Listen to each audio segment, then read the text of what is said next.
The commission saying the first debate made it clear that the next two need more structure. One of the changes they could consider, letting the moderator cut off the candidates' microphones. Let's begin with Chief White House correspondent John Roberts. Hey, John.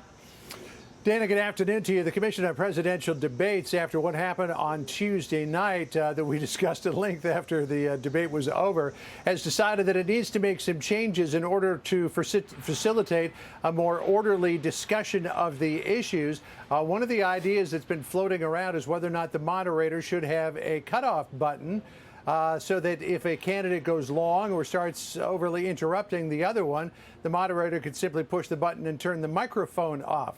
According to sources who have been talking to Fox News, that is an idea that originated with the Biden campaign. The source saying, quote, that was a specific request made in a negotiating meeting yesterday morning by Biden debate negotiator Brady Williamson.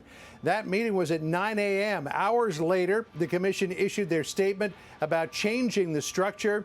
The mute button is a Biden ask. A moment from that debate continues to cause concern among some of the president's closest allies. When the president was asked by Chris Wallace whether he would denounce white supremacy, the president told the right-wing group Proud Boys to, quote, stand back and stand by. He was asked about that at the departure yesterday and said this. They've done in New York like they've done in New York. I just told you. I've always denounced any form of any of that. You have to denounce.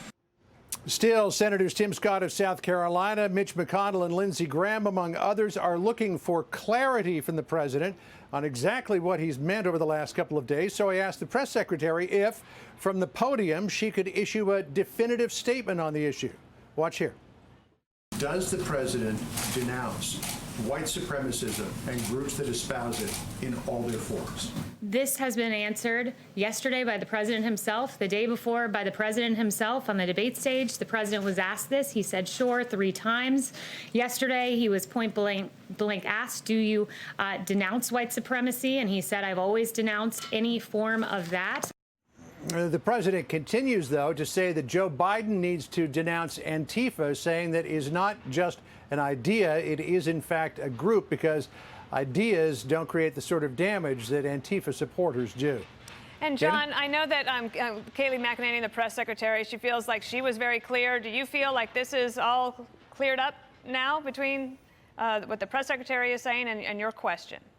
I mean, I think it's probably safe to say that there are still people out there who look at the president's record. I mean, clearly the president has in the past denounced white supremacy, but not too long ago, Senator Tim Scott of South Carolina was very upset with the president when he retweeted video of a Trump golf cart parade in the Villages in which one of the participants in the parade raised his fist up and shouted white power. Senator Tim Scott saying he thought that was wrong and that video needed to be taken down. So there are some people who still don't believe that the president has fully done this, which I thought was a simple question.